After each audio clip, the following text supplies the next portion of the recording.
तो उत्तराखंड की सिलक्यारा डंडा गांव टनल में दरअसल 12 नवंबर से फंसे सभी 41 मजदूरों का बाहर निकाल लिया गया है।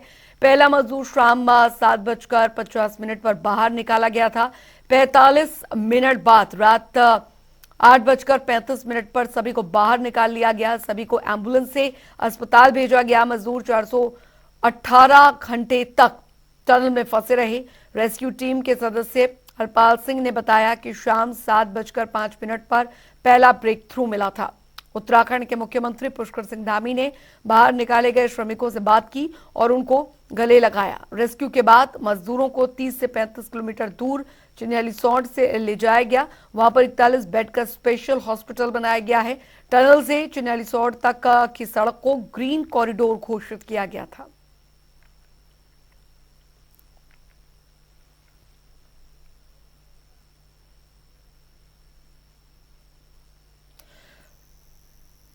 तो ये उस वक्त की तस्वीरें हैं जब 41 मजदूरों को इन्हीं एम्बुलेंस के जरिए चिन्यालीसौड़ के स्पेशल हॉस्पिटल में ले जाया गया। और आपको बता दें कि काफी मशक्कत के बाद 17 दिनों की मेहनत के बाद इन श्रमिकों को जो 41 श्रमिक थे जो कि सुरंग में फंसे हुए थे और काफी अथक परिश्रम और मेहनत और युद्ध स्तर रेस्क्यू ऑपरेशन के बाद आखिरकार इन मजदूरों को निकाला गया। मुख्यमंत्री पुष्कर सिंह धामी वहां पर मौजूद रहे, केंद्रीय मंत्री वीके सिंह वहां पर मौजूद रहे और ये प्रधानमंत्री नरेंद्र मोदी का वो ट्वीट जब तमाम श्रमिकों को बाहर निकाला गया, गले लगाकर उनका स्वागत किया गया। उनका हालचाल मुख्यमंत्री पुष्कर सिंह धामी ने जाना, उनसे पूछा कि आखिरकार उन्हें कोई परेशानी तो नहीं आई। और फिलहाल अब क्योंकि वो सुरक्षित सही सलामत बाहर आए हैं तो घर वालों की भी जान में जान आई है। और वो तमाम देशवासी जो कि इनके प्रार्थनाएं कर रहे थे कि ये टनल से 41 मजदूर सही सलामत बाहर निकल जाए, वो निकले। काफी दिनों के युद्ध स्तर पर ये रेस्क्यू ऑपरेशन चला। खासकर बीआरओ, एनडीआरएफ, एसडीआरएफ की टुकड़ियों ने काफी ज्यादा जोर लगाया और तब जाकर ये टनल में जो ब्रेक थ्रू मिला, उसके बाद ये जो युद्ध स्तर पर काम चला, सबसे लंबा ये ऑपरेशन जो रेस्क्यू ऑपरेशन है वो अब तक का यहां पर देखा गया। और सिलक्यारा टनल में फिलहाल अभी भी सुरक्षा वहां पर तैनात की गई है ताकि कोई भी आसपास का स्थानीय ग्रामीण जो है वो उत्सुकतापूर्ण वहां पर ना जाए या अंदर ना जाए, क्योंकि अभी भी वहां पर खतरा जो है वो वहां पर है। इसीलिए उस टनल में अभी भी सुरक्षा जो है वो वहां पर तैनात की गई है, सुरक्षाकर्मी वहां पर तैनात किए गए हैं। लेकिन वहीं दूसरी ओर ये तस्वीरें काफी सुखदायक ये तस्वीरें हैं क्योंकि 41 मजदूरों की जिंदगियां पिछले 17 दिनों से इस टनल के घोर अंधेरे में कैद थी। मुझे बहुत खुशी है कि सिलक्यारा टनल के हादसे के कारण जो 41 मजदूर फंसे हुए थे वो बाहर निकले और उनकी जान बची है। सभी एजेंसियों ने, विशेष रूप से पीएमओ के मार्गदर्शन में, भारत सरकार की सब एजेंसीज, उत्तराखंड सरकार और वहां की स्थानिक जनता और सब लोगों ने रात दिन मेहनत की, परिश्रम किए, अलग अलग पर्यायों पर काम किया और उसके बाद ये सफलता मिली है। ये बहुत गहरा संकट था, पहली बार इस प्रकार का अनुभव आया। इन लोगों की जान बची, उन लोगों को मैं बहुत बहुत शुभकामनाएं, शुभेच्छाएं देता हूं। और इसमें जान बचाने में जिन जिन भारत सरकार की एजेंसियों ने और राज्य सरकार की एजेंसियों ने और सभी हमारे इंजीनियर्स थे, रात दिन अपने जोखिम लेकर जो काम किया है, उन सबको भी बहुत बहुत धन्यवाद देता हूं, उनके आभार व्यक्त करता हूं। ये घटना ने भी हमको सीखने के लिए बहुत कुछ मिला है। अब हम लोग इसके बारे में टनल का सेफ्टी ऑडिट भी करने वाले हैं और टेक्नोलॉजी के साथ कैसे हम लोग ज्यादा से अच्छी टेक्नोलॉजी का उपयोग कर सके, ये भी कोशिश करेंगे। हिमालय का स्टाटा बहुत ही फ्राजिल है और इसीलिए स्वाभाविक रूप से वहां काम करना भी बहुत कठिन है, पर इसके ऊपर हमको उपाय ढूंढना होगा। हम निश्चित रूप से उपाय ढूंढेंगे। इसी विश्वास के साथ फिर से एक बार जिन जिन लोगों ने सहयोग किया उनको बहुत बहुत धन्यवाद। और विशेष रूप से जो मजदूर है उनके परिवारों को भी मेरी बहुत बहुत शुभकामनाएं, क्योंकि वो बेचारे वापस आए हैं। हमारे लिए, सबके लिए बहुत खुशी की बात है। उनके उज्जवल भविष्य की कामना।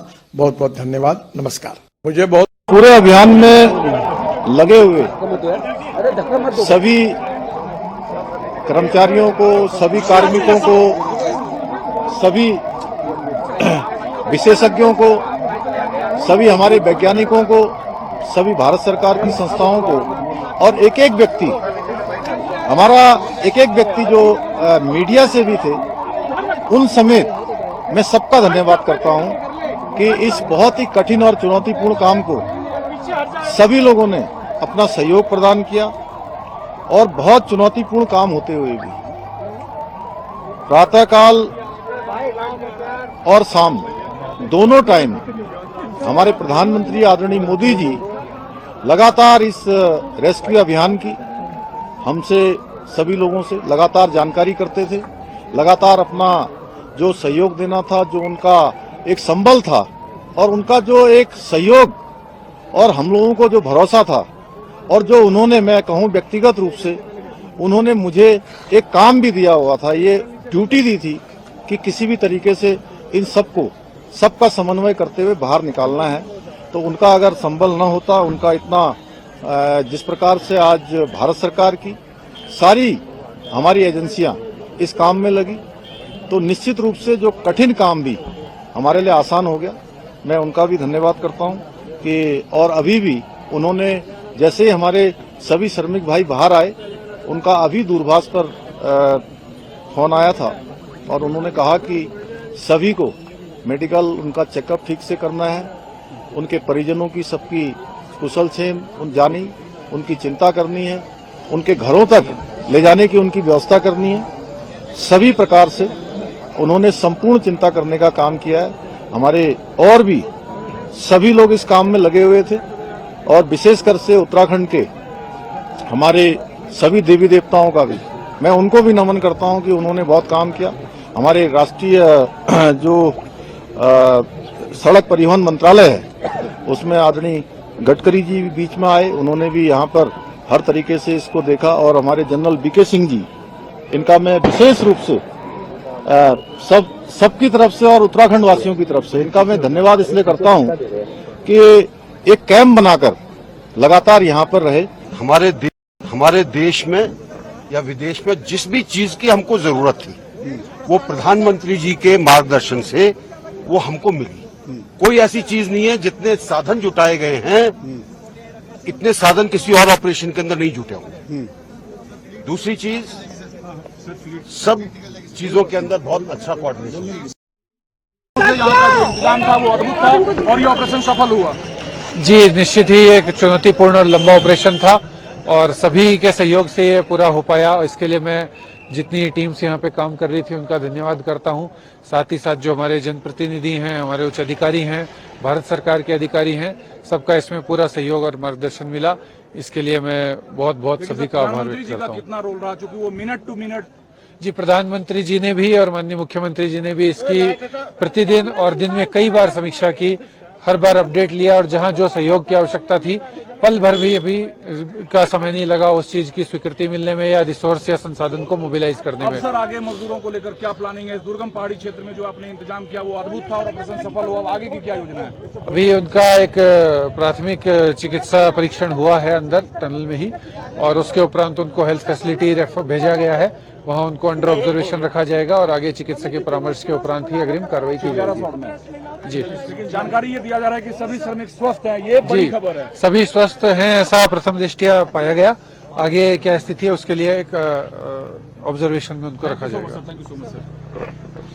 सूचना है सभी श्रमिक स्वस्थ बताए जा रहे हैं, ये दूसरी बड़ी खबर है ऑपरेशन के बाद, रेस्क्यू ऑपरेशन के बाद। कहां लेकर गए हैं, क्या चिकित्सीय उपचार होगा, आगे की क्या योजना है? नहीं, देखिए, सभी का यहाँ पे प्राथमिक जो परीक्षण है, चिकित्सकीय परीक्षण वहाँ अंदर किया गया है। अब सभी को चिन्यालीसौड़ भेजा गया। बहरहाल सभी लोग स्वस्थ हैं जैसा बताया गया। कब तक उन्हें रिलीज कर दिया जाएगा अपने घर जाने को लेकर? अब आगे की कार्रवाई चिन्यालीसौड़ से करेंगे। हाँ विकास, मैं देख रहा हूँ ना अपनी उम्र की परवाह की, ना पहाड़ियों की ऊंचाई की परवाह की, और आज भारत दुनिया के महान रेस्क्यू ऑपरेशन में से एक को सफल कर दिखाया है। इसमें महती भूमिका किसकी रही?